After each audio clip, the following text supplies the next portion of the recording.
Livros de romance mais lidos. O Código da Vinci.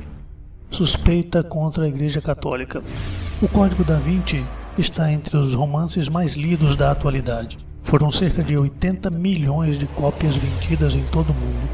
O sucesso desse livro não se resume ao fato de ser um livro de romance, mas também porque o seu tema questiona a história do cristianismo e uma de suas instituições representativas mais conhecidas. O livro foi escrito por Dan Brown, filho de pais acadêmicos, pois lecionavam na universidade, e que cresceu em escolas religiosas, notadamente de orientação cristã. O enredo do livro mostra que Jacques Sonnier, o curador do Museu do Louvre, é assassinado. No local do crime é encontrado um código secreto deixado pela vítima antes de morrer. Então, Robert Langdon, simbologista de Harvard, amigo de Sonnier, é chamado para decifrar o código. Um parêntese aqui: não existe uma cadeira de simbologia em Harvard. Isso mostra apenas a natureza ficcional da obra. Fechamos então parêntese. Robert Langdon sabe então que o código secreto, que está ligado a uma obra de Leonardo da Vinci, tem origem no Priorado de Sião, uma organização secreta que de fato existe, cujas crenças são gnósticas.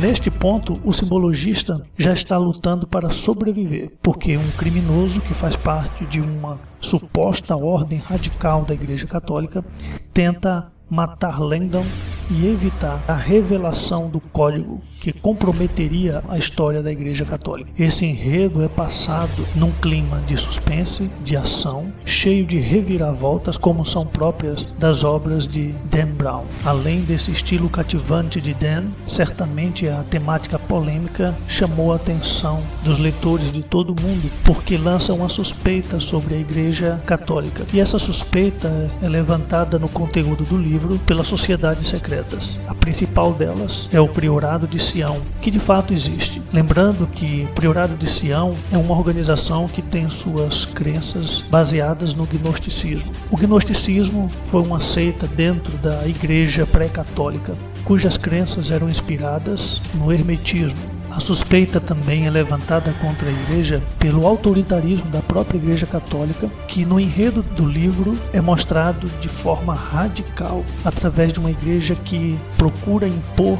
sua posição e sua imagem no mundo, usando precedentes questionáveis como o assassinato. Lembrando que o totalitarismo político da Igreja Católica existiu na Idade Média, mas que com o Iluminismo e com a Reforma Protestante, esse totalitarismo terminou. A Igreja Católica moderna tem sim um regime autoritarista, mas no que diz respeito ao governo interno, na condução dos negócios internos da Igreja. O tema polêmico do livro também levanta suspeitas contra a Igreja pela história do gnosticismo. O livro mostra uma outra versão da história do cristianismo pela ótica das seitas gnósticas. No final do livro, existe uma revelação de um mistério que foi sinalizado desde o início pelo enredo, que comprovaria que o gnosticismo estaria correto, forçando então todo o Ocidente a rever a história. Com isso, o Código da Vinci é um livro não apenas de suspense, de enigma, de aventura, mas também um livro sobre a história do cristianismo.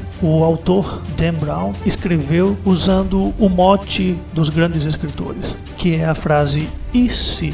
E o mote de Dan Brown foi: e se o cristianismo não fosse como relatado pela Igreja Católica? E se a história do cristianismo fosse conforme defendida pelas seitas gnósticas? Então, trata-se de uma obra de ficção bem feita ao ponto de levar as pessoas a acreditarem nessa hipótese. E se o leitor acreditar em tudo que é dito no romance, sem investigar os fatos, isso só mostra a genialidade de Dan Brown.